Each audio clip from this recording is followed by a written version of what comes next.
बहुत समय पहले की बात है।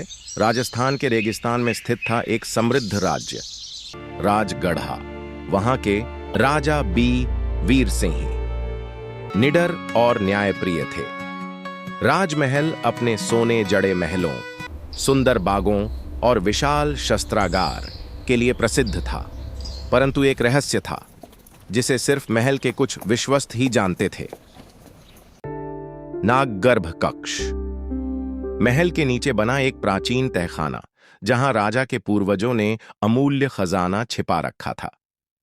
किंवदंती थी कि उस कक्ष की रक्षा एक रहस्यमयी नागमणिवान करती है, और यदि कोई अयोग्य व्यक्ति वहां पहुंचने की कोशिश करे तो वह कभी लौट नहीं पाता।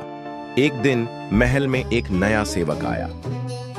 आदित्य, शांत स्वभाव का पर बुद्धिमान और जिज्ञासु। उसने जल्दी ही राजा का विश्वास जीत लिया, पर कोई जानता न था कि वह वास्तव में एक लुटेरा था जिसका असली मकसद नागगर्भ कक्ष तक पहुंचना था।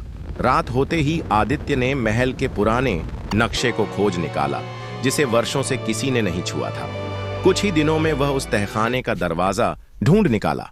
एक रात चुपचाप वह अकेले उस गुप्त कक्ष में घुस गया। अंदर घुप अंधेरा था, दीवारों पर नाग की आकृतियां उकेरी गई थीं और बीच में एक काले पत्थर की मूर्ति जिसकी आंखों में चमकती थी नागमणि। जैसे ही आदित्य ने उसे छूने की कोशिश की, एक तेज फुफकार गूंजी और पूरा कक्ष कांप उठा।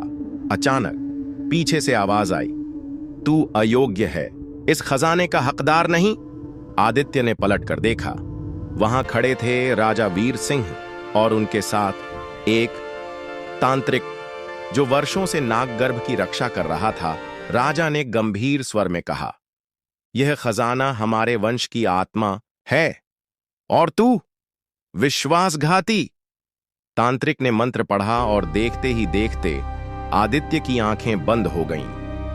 वह मूर्छित हो गया। जब आदित्य को होश आया, वह एक वीरान गांव में पड़ा था। नागमणि गायब थी और उसके शरीर पर एक नाग की आकृति उभर चुकी थी, एक श्राप के रूप में।